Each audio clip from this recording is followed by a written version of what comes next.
जैसे किसान अपने हरे भरे लहलहाते खेत को देखकर गदगद हो उठता है, उसी प्रकार रत्ना और मानव अपने इकलौते बेटे चिन्मय को देखकर भाव विभोर हो उठते थे। चिन्मय की स्थिति यह थी कि परीक्षा में उसकी उत्तर पुस्तिकाओं में एक भी नंबर काटने के लिए उसके परीक्षकों को एड़ी चोटी का जोर लगाना पड़ता था। यही नहीं, राज्य स्तर और राष्ट्रीय स्तर की अन्य प्रतिभा खोज परीक्षाओं में भी उसका स्थान सबसे ऊपर होता था।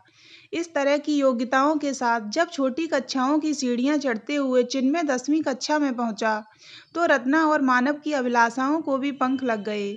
अब उन्हें चिन्मय के कक्षा में प्रथम आने भर से भला कहाँ संतोष होने वाला था। वे तो सोते जागते, उठते बैठते केवल एक ही स्वप्न देखते थे कि उनका चिन्मय पूरे देश में प्रथम आया है।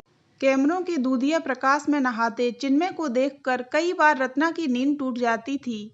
मानव ने तो ऐसे अवसर पर बोलने के लिए कुछ पंक्तियां भी लिख रखी थीं। रत्ना और मानव उस अद्भुत क्षण की कल्पना कर आनंद सागर में गोते लगाते रहते। चिन्मय को अपने माता पिता का व्यवहार ठीक से समझ में नहीं आता था, फिर भी वह अपनी सामर्थ्य के अनुसार उन्हें प्रसन्न रखने की कोशिश करता रहता। पर तिमाही परीक्षा में जब चिन्मय के हर विषय में 2 से 3 नंबर कम आए, तो माता पिता दोनों चौकन्ने हो उठे। यह क्या किया तुमने? अंग्रेजी में केवल 96 आए हैं, गणित में भी 98, हर विषय में 2-3 नंबर कम हैं। मानव चिन्मय के अंक देखते ही चीखे, तो रत्ना दौड़ी चली आई। क्या हुआ जी? होना क्या है? हर विषय में तुम्हारा लाडला अंक गंवा कर आया है। मानव ने रिपोर्ट कार्ड रत्ना को थमा दिया। मम्मी, मेरे हर विषय में सबसे अधिक अंक हैं, फिर भी पापा शोर मचा रहे हैं। मेरे अंग्रेजी के अध्यापक कह रहे थे कि उन्होंने 10वीं में आज तक किसी को इतने नंबर नहीं दिए। उनके कहने से क्या होता है, आजकल बच्चों के अंग्रेजी में भी 100% नंबर आते हैं। चलो अंग्रेजी छोड़ो, गणित में 2 नंबर कैसे गंवाए? मुझे नहीं पता कैसे गंवाए, मैं तो दिन रात अंक और पढ़ाई सुन सुनकर परेशान हो गया हूँ। अपने मित्रों के साथ मैं पार्क में क्रिकेट खेलने जा रहा हूँ। अचानक चिन्मय तीखे स्वर में बोला और बैट उठाकर 9-2-11 हो गया। मानव कुछ देर तक हतप्रभ से बैठे शून्य में ताकते रह गए। चिन्मय ने इससे पहले कभी पलटकर उन्हें जवाब नहीं दिया था। रत्ना भी बैट लेकर बाहर दौड़कर जाते हुए चिन्मय को देखती रह गई थी। मानव, मुझे लगता है कि कहीं हम चिन्मय पर अनुचित दबाव तो नहीं डाल रहे हैं। सच कहूँ तो 96% अंक भी बुरे नहीं हैं। मेरे तो कभी इतने अंक नहीं आए। वाह, क्या तुलना की है। मानव बोले, तुम्हारे इतने अंक नहीं आए, तभी तो तुम घर में बैठकर चूल्हा फूंक रही हो। वैसे भी इन बातों का क्या मतलब है? मेरे भी कभी 80% से अधिक अंक नहीं आए, पर वह समय अलग था, परिस्थितियां भिन्न थीं। मैं चाहता हूँ कि जो मैं नहीं कर सका वह मेरा बेटा कर दिखाए। मानव ने बात स्पष्ट की। उधर रत्ना मुंह फुलाए बैठी थी। मानव की बातें उस तक पहुंचकर भी नहीं पहुंच रही थीं। अब हमें कुछ ऐसा करना है जिससे चिन्मय का स्तर गिरने न पाए। मानव बहुत जोश में आ गए थे। हमें नहीं, केवल तुम्हें करना है। मैं क्या जानूं यह सब, मैं तो बस चूल्हा फूंकने के लायक हूँ। रत्ना रूखे स्वर में बोली। ओफ रत्ना, अब बस भी करो। मेरा वह मतलब नहीं था, और चूल्हा फूंकना क्या साधारण काम है? तुम भोजन न पकाओ तो हम सब भूखे मर जाएं। ठीक है, बताओ क्या करना है? रत्ना अनमने स्वर में बोली। मैं सोचता हूँ कि हर विषय के लिए एक एक अध्यापक नियुक्त कर दूँ, जो घर आकर चिन्मय को पढ़ा सके। अब हम पूरी तरह से स्कूल पर निर्भर नहीं रह सकते। क्या कह रहे हो? चिन्मय कभी इसके लिए तैयार नहीं होगा। चिन्मय क्या जाने अपना भला बुरा, उसके लिए क्या अच्छा है क्या नहीं, यह निर्णय तो हमें ही करना होगा। पर इसमें तो बड़ा खर्च आएगा। कोई बात नहीं, हमें रुपए पैसे की नहीं, चिन्मय के भविष्य की चिंता करनी है। जैसा आप ठीक समझें। रत्ना ने हथियार डाल दिए, पर चिन्मय ने मानव की योजना सुनी तो घर सिर पर उठा लिया था। मुझे किसी विषय में कोई ट्यूशन नहीं चाहिए। मैं 5 अध्यापकों से ट्यूशन पढ़ूंगा तो अपनी पढ़ाई कब करूंगा? उसने हैरान परेशान स्वर में पूछा। 5 नहीं, केवल 2। पहला अध्यापक गणित और विज्ञान के लिए होगा और दूसरा अन्य विषयों के लिए। मानव का उत्तर था, प्लीज पापा, मुझे अपने ढंग से परीक्षा की तैयारी करने दीजिए। मेरे मित्रों को जब पता चलेगा कि मुझे 2 अध्यापक घर में पढ़ाने आते हैं तो मेरा उपहास करेंगे। मैं क्या बुद्धू हूँ? यह कहकर चिन्मय रो पड़ा था, पर मानव नहीं माने। थोड़े विरोध के बाद चिन्मय ने इसे अपनी नियति मानकर स्वीकार लिया।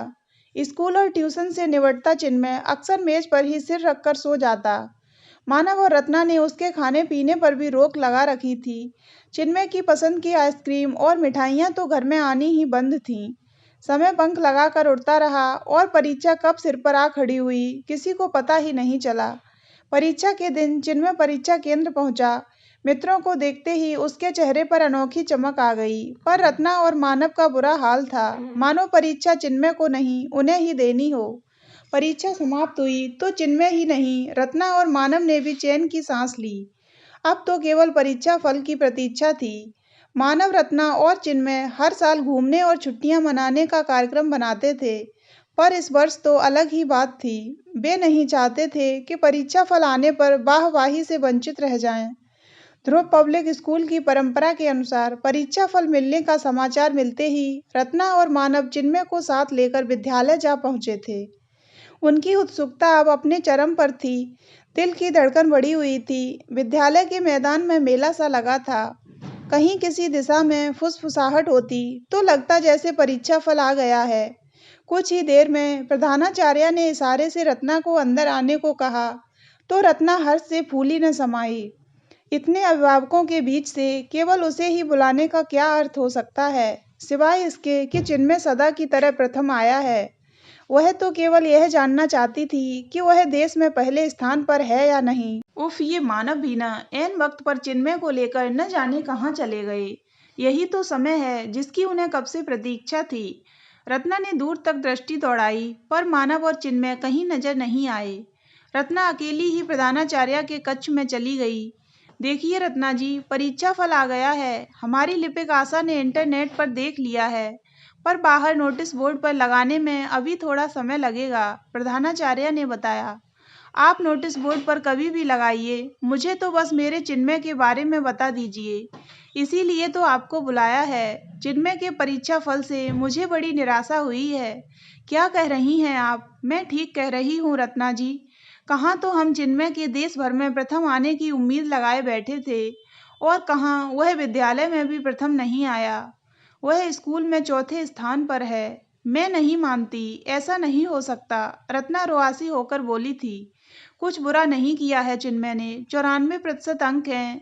किंतु परंतु में क्या रखा है, रत्ना उदास स्वर में बोली, और पलट कर देखा तो मानव पीछे खड़े सब सुन रहे थे। चिन्मय कहाँ है, रत्ना चीखी थी। कहाँ है का क्या मतलब है? वह तो मुझसे यह कहकर घर की चाबी ले गया था कि मम्मी ने मंगाई है, मानव बोले। क्या? उसने मांगी और आपने दे दी? पूछते हुए रत्ना बिलखने लगी थी। इसमें इतना घबराने और रोने जैसा क्या है रत्ना? चलो घर चलते हैं। चाबी लेकर चिन्मय घर ही तो गया होगा। मानव रत्ना के साथ अपने घर की ओर लपके थे। वहां से जाते समय रत्ना ने किसी को यह कहते सुना कि पंकज इस बार विद्यालय में प्रथम आया है, और उसी ने चिन्मय को परीक्षा फल के बारे में बताया था, जिसे सुनते ही वह तीर की तरह बाहर निकल गया था। विद्यालय से घर तक पहुंचने में रत्ना को 5 मिनट लगे थे, पर लिफ्ट में अपने फ्लैट की ओर जाते हुए रत्ना को लगा मानो कई युग बीत गए हों। दरवाजे की घंटी का स्विच दबाकर रत्ना खड़ी रही, पर अंदर से कोई उत्तर नहीं आया। पता नहीं क्या बात है, इतनी देर तक घंटी बजने के बाद भी अंदर से कोई आवाज नहीं आ रही है मानव। कहीं चिन्मय ने कुछ कर न लिया हो, रत्ना बदहवास हो उठी थी। धीरज रखो रत्ना, मानव ने रत्ना को धैर्य धारण करने को कहा, पर घबराहट में उसके हाथ पैर फूल गए थे। तब तक वहां आसपास के फ्लैटों में रहने वालों की भीड़ जमा हो गई थी। कोई दूसरी राह न देखकर किसी पड़ोसी ने पुलिस को फोन कर दिया।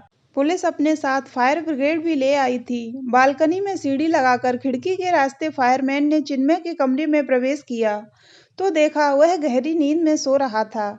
फायरमैन ने अंदर से मुख्य द्वार खोला तो हैरान परेशान रत्ना ने झिझोड़कर चिन्मय को जगाया। क्या हुआ बेटा, तू ठीक तो है ना?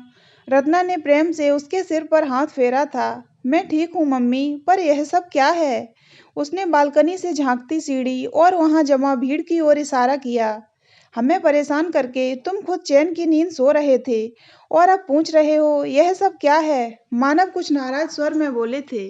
सॉरी पापा, मैं आपकी अपेक्षाओं की कसौटी पर खरा नहीं उतर सका। ऐसा नहीं कहते बेटे, हमें तुम पर गर्व है। रत्ना ने उसे गले से लगा लिया था। मानव की आंखों में भी आंसू झिलमिला रहे थे। कैसा जुनून था वह, जिसकी चपेट में वे चिन्मय को शायद खो ही बैठते। मानव को लग रहा था कि जीवन कुछ अंकों से नहीं मापा जा सकता, इसका विस्तार तो असीम अनंत है। उन्मुक्त गगन की सीमा क्या केवल एक परीक्षा की मोहताज है? तो दोस्तों, अगर आपको ये कहानी अच्छी लगी हो तो वीडियो को लाइक करें और हमारे चैनल को सब्सक्राइब अवश्य करें।